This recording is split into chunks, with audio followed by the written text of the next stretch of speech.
A paz do Senhor Jesus a todos quantos são amantes da palavra de Deus e desejam assim ouvir algo que venha de encontro, confrontando, ou seja, de frente com a sua vida, com a sua alma, com o seu espírito, através da palavra de Deus. E eu gostaria de compartilhar a palavra, né? Hoje pela manhã Deus soprou algo no meu coração e eu entendo como uma mensagem de Deus, primeiro confrontando o meu próprio ser, porque é assim que a palavra é, né? Ela primeiro a gente tem que considerar que ela fala conosco. Amém? Então quero que você, se você está assistindo esse vídeo pelo canal, nos ajude. Se você se identifica, eu sempre deixo claro, se você se identifica com essa mensagem, você tem gosta de ouvir as mensagens que são publicadas aqui, você se inscreva. Aliás, você é inscrito, né? Você ative a notificação, deixe um comentário, divulgue para aquele que também identifica, porque nós estamos aí justamente para que a palavra de Deus chegue ao seu coração e você seja edificado, alicerçado, gere fé no seu coração, você aproxime mais e mais da pessoa bendita de Jesus Cristo, que é a nossa pregação. Eu tenho uma mensagem e a base dela está no livro de Tiago, capítulo 4, se você tem Bíblia, confere lá. Eu vou estar lendo essa palavra que diz assim, capítulo 4, do verso 13 ao verso 16. Deixa eu focar aqui a referência. Localizei. Capítulo 4, do verso 13 ao verso 16, vai me dizer assim. A epígrafe diz: a falibilidade dos projetos humanos.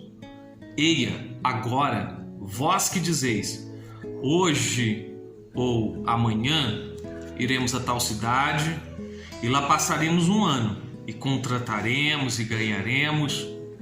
Digo-vos que não sabeis o que acontecerá amanhã, porque que é a vossa vida? É um vapor que aparece por um pouco e se desvanece. Em lugar do que devis dizer, se o Senhor quiser, e se vivermos, faremos isto ou aquilo. Mas agora vos gloriais em vossas presunções. Toda glória, tal como essa, é maligna. Então nós vamos fazer aqui alguma observação e correlações com o verso que confirmam essa palavra. Tiago, o meio-irmão de Jesus, ele está aqui pregando a uma geração e de forma contundente, de forma aqui nós observamos que é uma advertência. Deus adverte pessoas, sim. A palavra de Deus é tanto para consolar, para exortar, para edificar vidas, mas ele também, se nós o tomamos, somos filhos e ele é nosso pai. Eu concordo que, humanamente falando, todo pai corrige seu filho.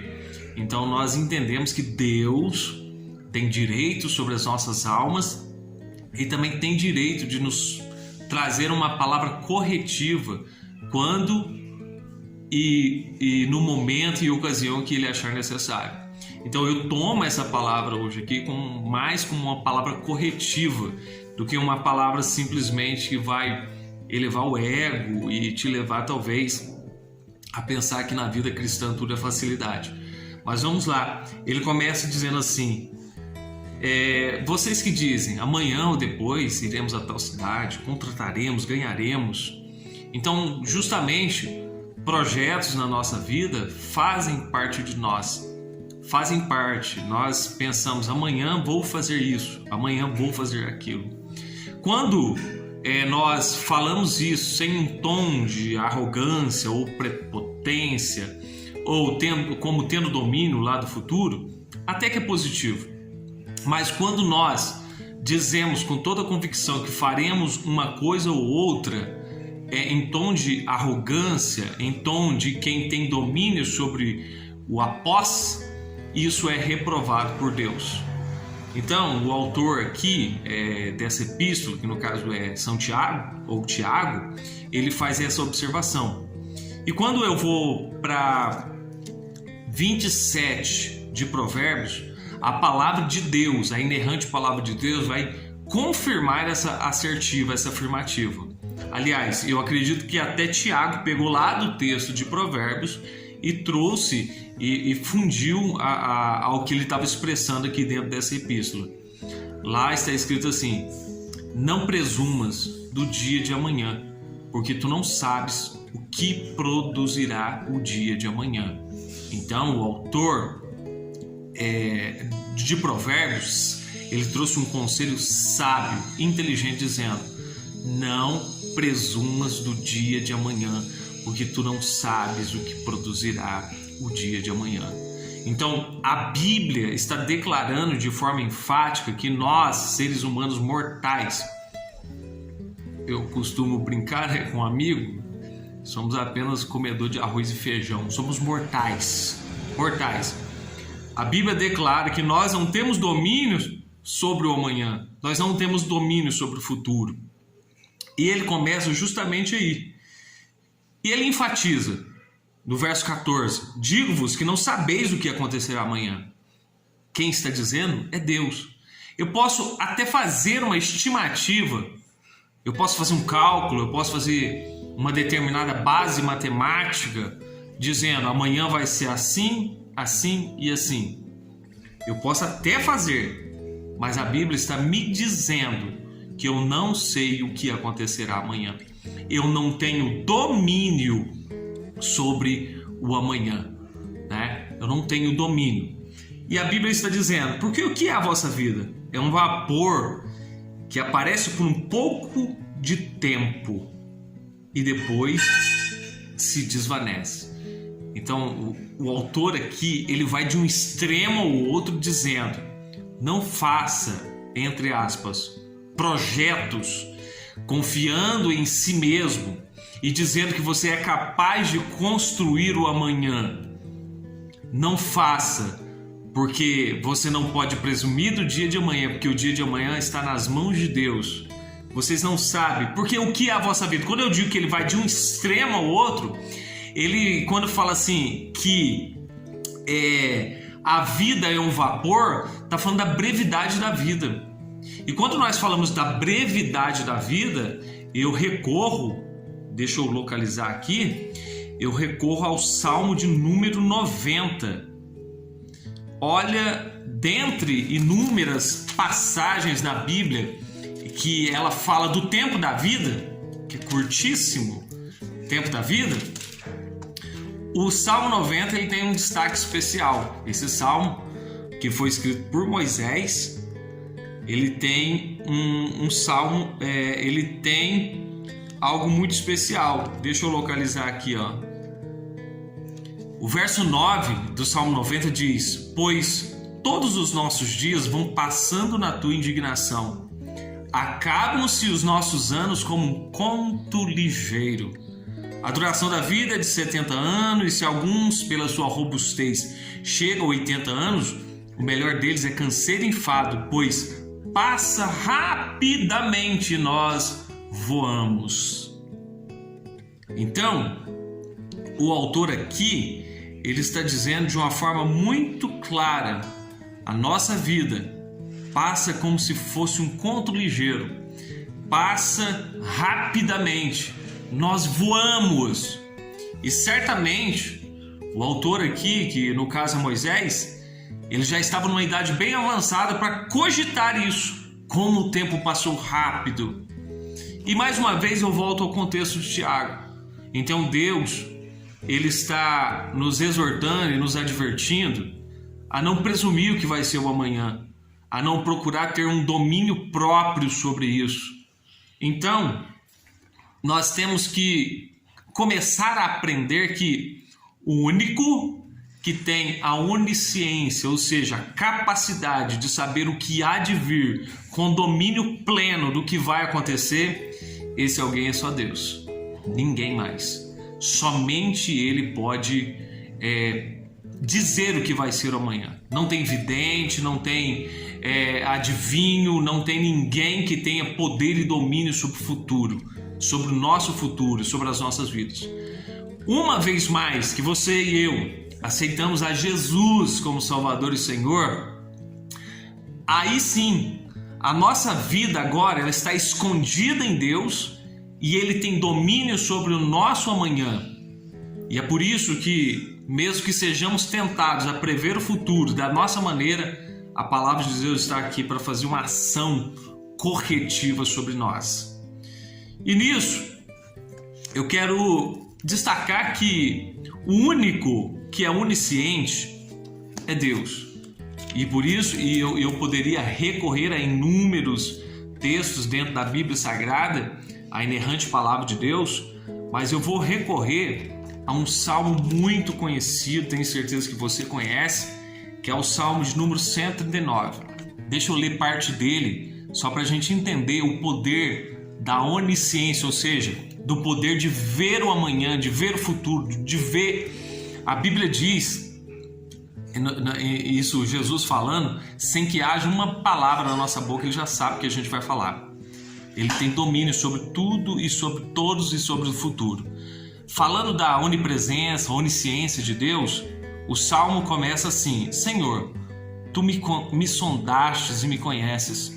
Tu conheces o meu assentar e o meu levantar.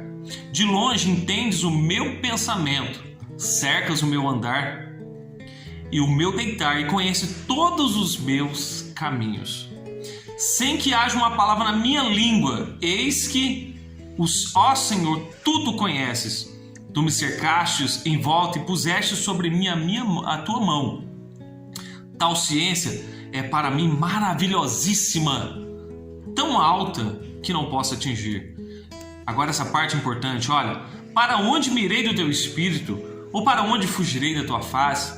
Se subir ao céu, Tu aí estás. Se fizer no céu a minha cama, eis que Tu ali estás também. Se tomar as asas da alva, se habitar nas extremidades do mar, até ali a Tua mão me guiará e a Tua destra me susterá. Se disser, de certo que as trevas me encobrirão, então a noite será luz à roda de mim. Nem ainda as trevas me escondem de Ti, mas a noite resplandece como o dia, e as trevas e a luz são para Ti a mesma coisa. Então, só até o verso de número 13, para não ficar muito extenso aqui, ele já nos dá uma ideia de quem domina, quem tem o futuro na palma da mão é Deus.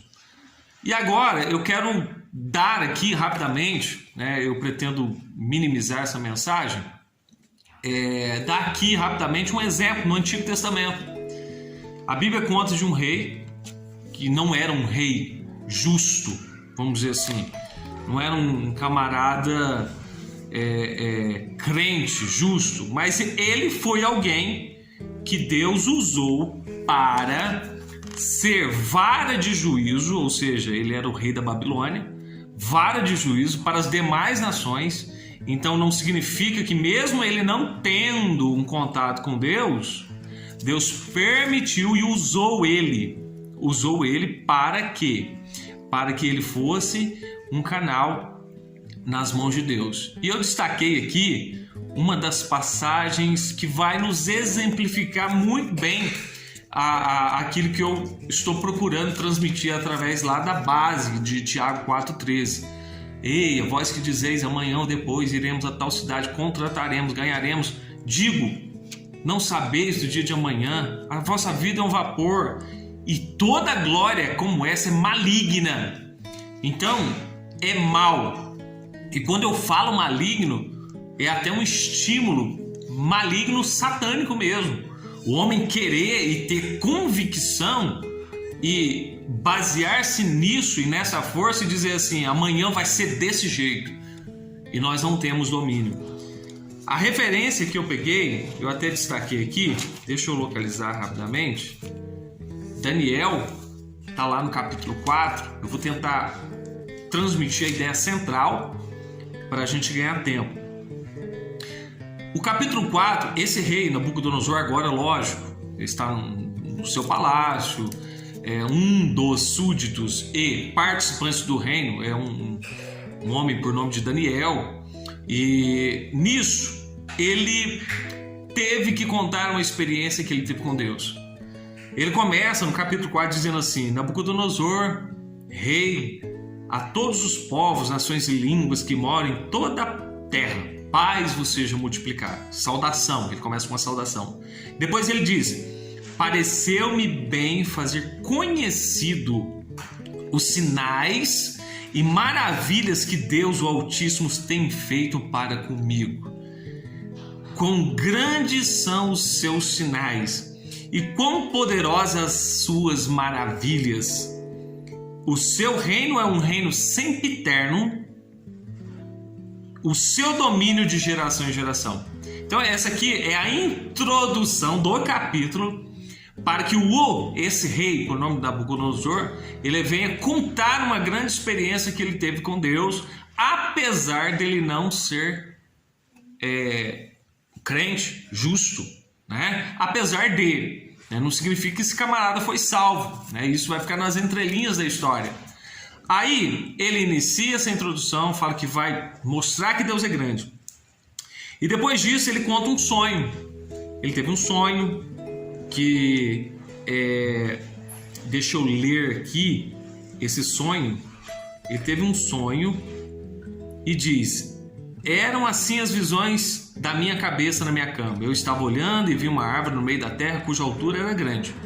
Crescia essa árvore e fazia forte de maneira que a sua altura chegava até o céu e foi vista até os confins da terra. A sua folhagem era formosa e o seu fruto abundante, e havia nela sustento para todos debaixo dela, e os animais do campo achavam a sombra, e as aves do céu faziam morada nos seus ramos, e toda a carne se mantia.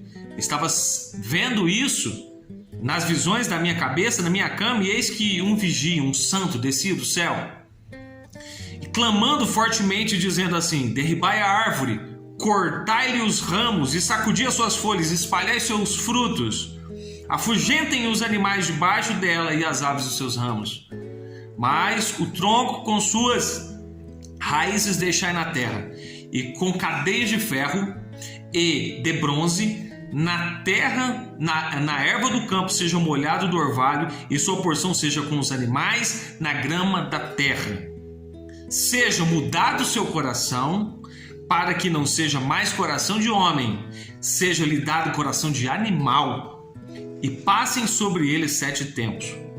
Detalhe: esta sentença é por decreto dos vigiadores, e esta ordem por mandado dos santos, a fim de que conheçam os viventes que o Altíssimo tem domínio sobre os reinos dos homens, e os dá quem quer, e até ao mais baixo dos homens constitui sobre eles.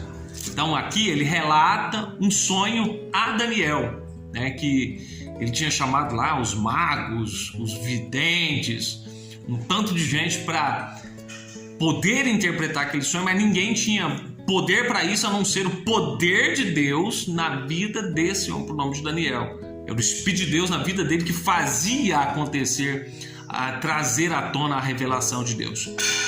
Então, Daniel foi levado à presença do rei e deu a ele a interpretação. Ele ficou atônito na hora de trazer a interpretação, mas ele traz uma interpretação e diz assim: a árvore que viste se cresceu e se fez forte, cuja altura chegava ao céu e que foi vista por toda a terra, cujas folhas eram formosas e o seu fruto abundante, em que para todos havia mantimento. Debaixo do céu moravam os animais do campo, e cujos ramos habitavam e as aves do céu. És tu, ó rei, que cresceste e te fizeste forte, a tua grandeza cresceu e chegou até o céu, o teu domínio até a extremidade da terra. Nesse instante, Daniel dá a interpretação: o sonho que você teve é com você mesmo, sobre a tua grandeza, o domínio que Deus te deu, os reinos que você conquistou, as pessoas que são dependentes do teu reino. Então é você essa pessoa. Mas aí vem a sentença: e quanto ao que viu o rei, um vigia, um santo que descia do céu, dizia: cortai a árvore, destruía, mas o tronco com as suas raízes deixai na terra, e com cadeias de ferro e de bronze na erva do campo seja molhado de orvalho do céu, e a sua porção seja com os animais do campo, até que passem sobre ele 7 tempos. Então aquele vigia, aquele santo, é uma figura ou angelical, de alguém que tinha poder para aplicar a sentença sobre esse camarada, o rei Nabucodonosor. Ele tinha poder para isso. Então foi. E aí Daniel enfatiza a sentença dizendo: serás tirado de entre os homens, e a tua morada será com os animais do campo, e te farão comer erva com os bois, e serão molhados do orvalho do céu, e passarão 7 tempos por cima de ti, até que conheças que o Altíssimo tem domínio sobre o reino dos homens e o dá a quem quer. Então, a visão, a sentença, os detalhes, o julgamento, o que ia acontecer com Nabucodonosor era simplesmente ou exatamente e poderosamente para dizer quem é quem no cenário. Quem é quem no cenário, ou seja, ele era um rei, tinha seus poderes, seu domínio, mas o Deus Altíssimo é que tem domínio sobre todas as coisas. O que isso tem a ver com a mensagem? Tem a ver que esse rei, ele presumia-se, baseava-se na sua grandeza e talvez fazia seus cálculos do futuro baseado naquilo que ele tinha. Assim somos nós, seres humanos, que pensamos que talvez por o mínimo de influência que temos, a posição, cargo, hierarquia, tudo isso é necessário, hierarquia é assim, mas muitos se valem de arrogância, da posição que está, até mesmo para, além de ser arrogante com os demais, prever o seu futuro com base em algo que é falível. Então Deus, ele depôs soberanos de tronos para mostrar que só Ele é Deus. E quanto mais rápido eu entender essa mensagem da parte de Deus, me submeter à vontade dEle, mais bem-aventurado eu serei. Nós estamos falando aqui de uma mensagem corretiva. Foi como eu disse no início do vídeo aí da ministração, tá? E eu quero continuar lendo aqui.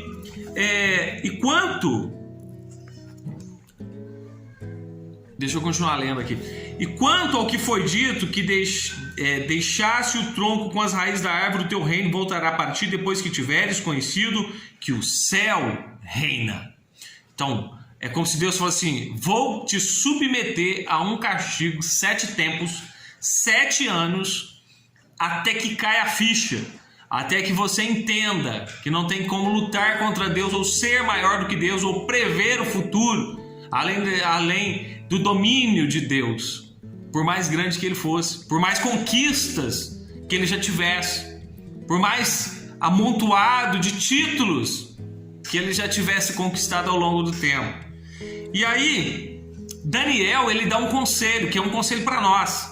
O conselho é: portanto, ó rei, aceita o meu conselho e desfaze os teus pecados pela justiça e as tuas iniquidades, usando de misericórdia para com os pobres, e talvez se prolongue a sua tranquilidade. Ou seja, Daniel falou assim: vou te dar um conselho: se humilha, se rebaixa, reconhece, pratica bondade, pratica justiça, se envolva na graça de Deus, aceite Jesus.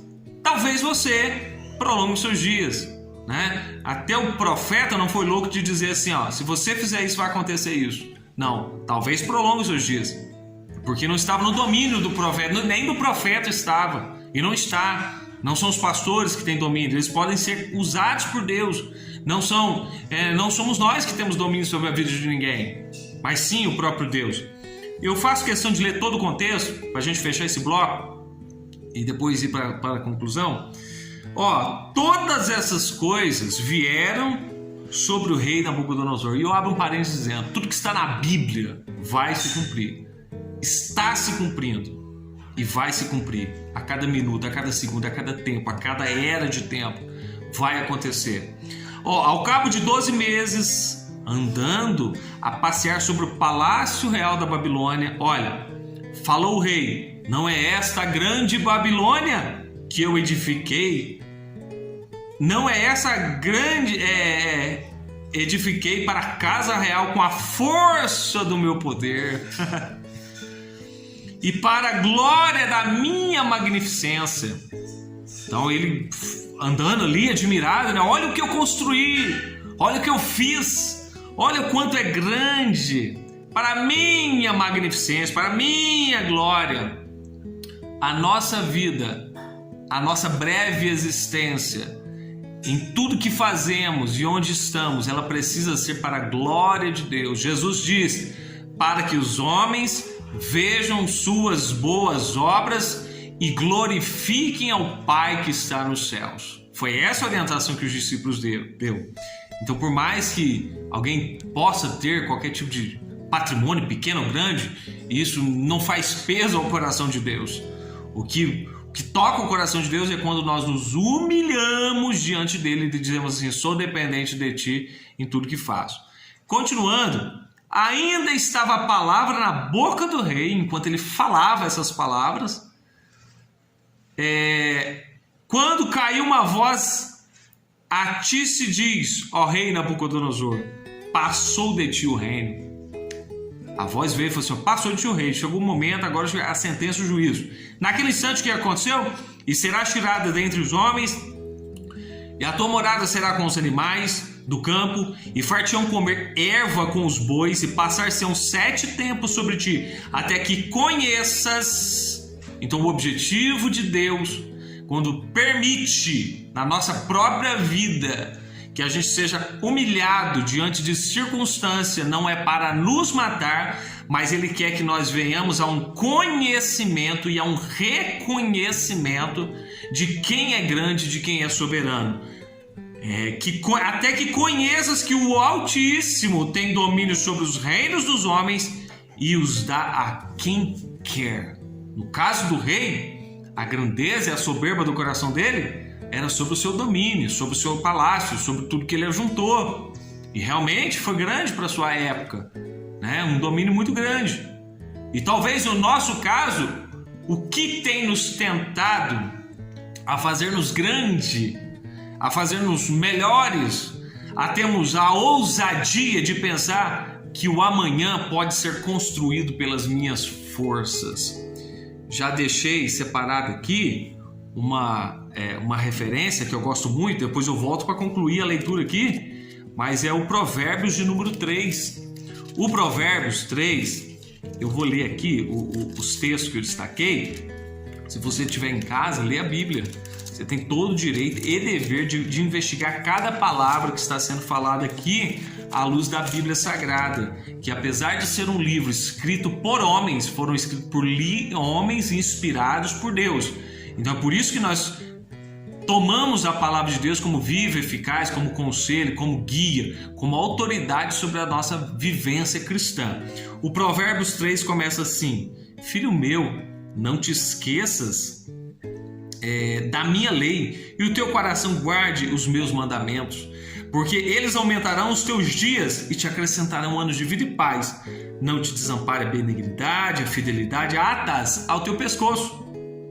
E escreve na tábua do teu coração, e acharás graça e bom entendimento aos olhos de Deus e dos homens. Depois, confia no Senhor de todo o teu coração e não te estribes, não te apoie, não crie base no teu próprio entendimento. Reconhece-o em todos os teus caminhos e ele endireitará as tuas veredas. Não sejas sábio aos teus próprios olhos. Teme ao Senhor e aparta-te do mal. Esse é o conselho. Não se apoie na sua força, que é o que aquele rei estava fazendo. E será que não é o que nós estamos fazendo, vez por outra? Dependemos de Deus até determinado momento, mas depois tomamos iniciativas próprias que acarretam grandes males, que dizemos que vamos acontecer. Agora, o interessante: se não temos domínio nem sobre as coisas materiais, tangíveis, que domínio teremos sobre a eternidade? Ainda mais se estivermos longe de Deus, longe da pessoa de Jesus Cristo? Você sabe onde vai ser a sua morada no futuro? Você pode me dizer com precisão? Mas a Bíblia, ela traz todos os conselhos e todas as diretrizes, levando o homem a reconhecer Jesus como Senhor e Salvador e se arrepender dos seus pecados, para que tenha o nome escrito no livro da vida e tenha uma garantia em Cristo de vida eterna com Ele. Não presumas do dia de amanhã. Não diga, faço isso ou faço aquilo, porque nós não temos, você não tem, eu não tenho domínio sobre o futuro. Voltando à história do rei, para finalizar, e na mesma hora, olha, quando Deus quer, Ele cumpre imediatamente o que Ele quer. E quando Ele não quer cumprir, não há quem faça. Não há profeta mentiroso que possa fazer Deus cumprir qualquer coisa a seu bel prazer. Agora, na mesma hora se cumpriu a palavra sobre Nabucodonosor, e foi tirado dentre os homens, e comia erva com os bois, e o seu corpo foi molhado do orvalho do céu, até que cresceu pelo como as penas das águias, e as suas unhas eram como as aves. Então ele virou um bicho. Ele foi por orvalho, saiu da realeza dele, foi por orvalho, foi por mato, ficou em cadeias, cresceu pelos, virou um animal, virou um bruto. E assim é o que o homem se torna longe de Deus. Um bruto, um irracional. Por quê? Porque ele pensa que a razão humana sobrepõe sobre as razões espirituais. E nunca será assim, de acordo com a Bíblia Sagrada. Agora, vamos fechar. Apesar dele ter passado por tudo isso, Deus havia falado, vai passar 7 tempos, depois vou te trazer novamente ao seu estado de grandeza, mas ele só voltou ao estado de grandeza dele depois que ele aprendeu. Então, eu digo, até deixei uma correlação lá em Tiago 4, 6 e 4, 10, eu vou ler daqui a pouco, que fala, humilhai-vos perante o Senhor e Ele vos exaltará. Então, esse rei, ele foi humilhado a tal ponto para depois admitir quem é. Só ele é, só Deus é, ninguém mais é. Então eu vou ler o desfecho da conclusão e do aprendizado que ele teve, e que nós tenhamos também esse aprendizado. Nós possamos refletir nessas palavras, porque a Bíblia não é só para ler de forma, uma literatura, só para ler, só para conhecer história. Ela é para fim de aplicação na nossa vida, porque toda a Escritura divinamente inspirada é proveitosa para redarguir, redigir, instruir em justiça, para aprender. Vamos lá, a conclusão de que ele chegou foi a seguinte: mas ao fim daqueles dias, eu, Nabucodonosor, levantei os meus olhos ao céu, e tornou-me a vir o meu entendimento, e bendisse o Altíssimo, a glória é só para Deus. E louvei e glorifiquei ao que vive para sempre, e cujo reino é de geração em geração, e todos os moradores da terra são reputados em nada.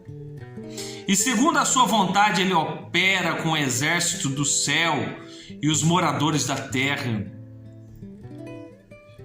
Não há quem possa estorvar a sua mão e lhe diga: que fazes? Essa é a declaração de alguém que foi submetido à punição divina, ao castigo divino, mas depois ele começou, falou assim: tem que glorificar ele, exaltar ele, e não há quem possa chegar diante de Deus e dizer assim: por que você está fazendo isso, Deus? Não tem como. Se você aceitou Jesus, a analogia bíblica é que somos barro na mão de um oleiro.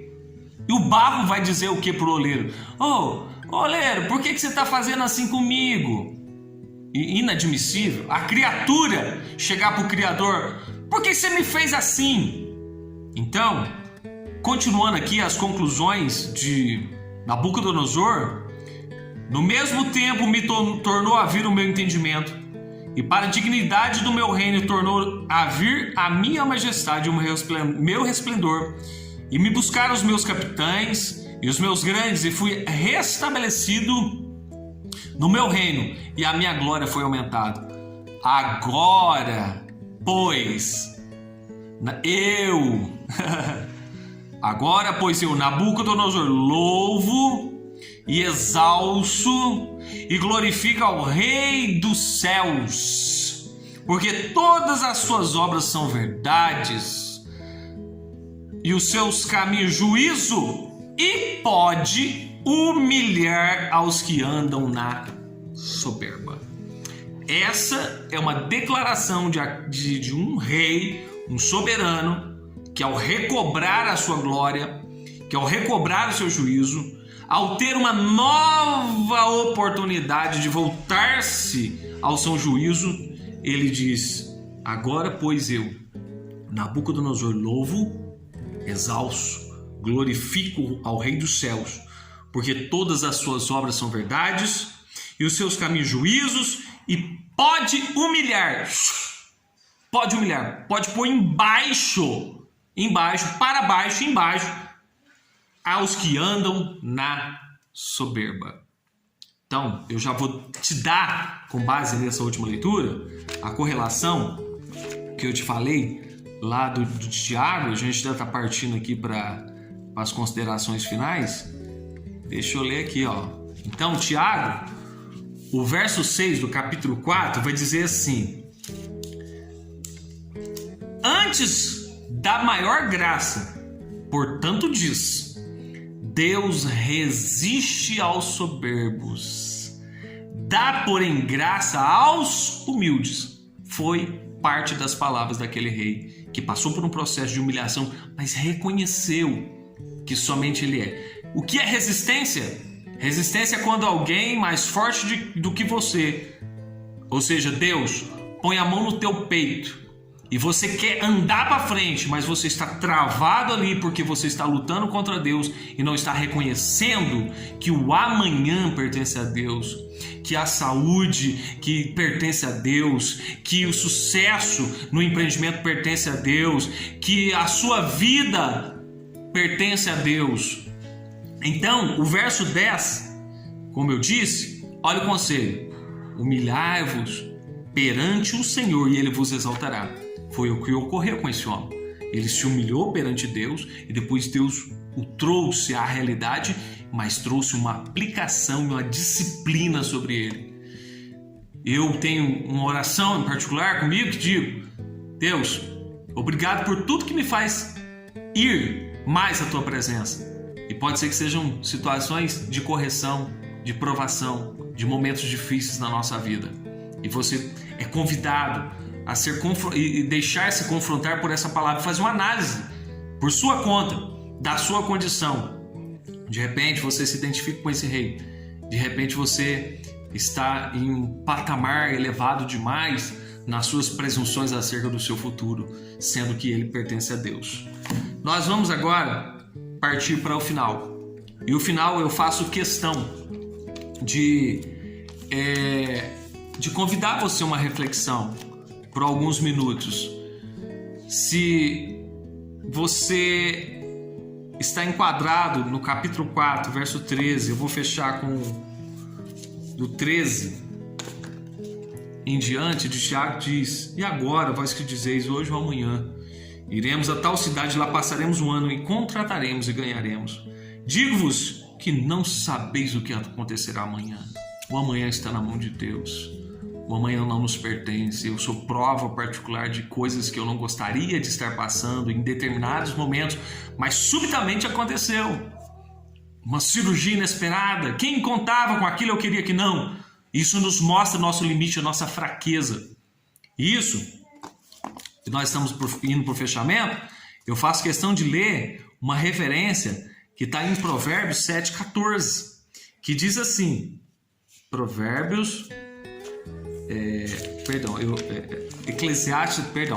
Eclesiastes 14, 7,14, eu errei, 7,14, que diz assim, ó: no dia da prosperidade. O que é o dia da prosperidade? Tá tudo tranquilo, tudo bem, despensa cheia, conta paga, tá uma maravilha, todo mundo com saúde.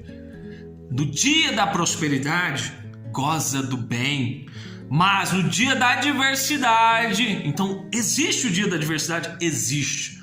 A Bíblia diz, e nós chamamos isso de imprevisibilidade da vida, as imprevisibilidades da vida.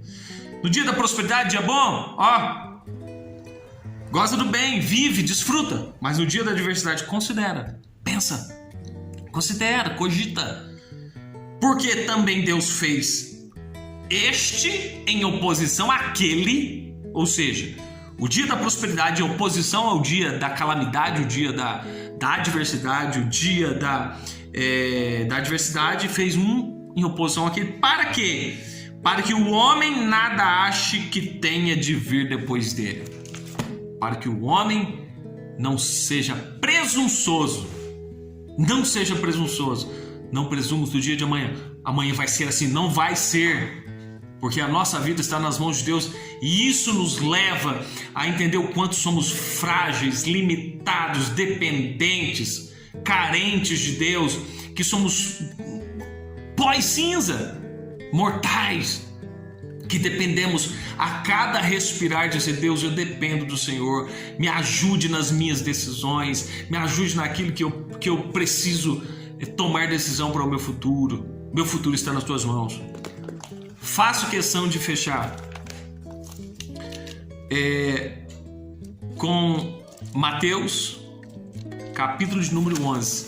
Você talvez tenha ouvido e lido essa palavra várias vezes, mas se está aqui alguém que nos ensina humildade. Humildade é o contrário de soberba. Humildade é quando eu digo a Deus: Deus, dependo de ti. Soberba é quando eu digo a Deus: Deus, eu não dependo de ti. Humildade é quando eu digo a alguém, um amigo, um profissional que trabalha comigo, fala assim: eu preciso de você. Isso é humildade. Soberba é: não preciso de você. Isso é soberba, isso é arrogância. Mas humildade só tem uma pessoa que pode ensinar, que pode nos levar a esse aprendizado. E essa pessoa maravilhosa é a pessoa bendita de Jesus, que é a causa dessa mensagem nessa manhã. E o verso que eu pego é o capítulo 11 e o final dele, verso 28 em diante, que diz assim: vinde a mim, todos os que estáis cansados e oprimidos, e eu vos aliviarei. Tomai sobre vós o meu jugo e aprendei de mim, Jesus convidando, que sou manso e humilde de coração, e encontrareis descanso para a vossa alma, porque o meu jugo é suave e o meu fardo é leve.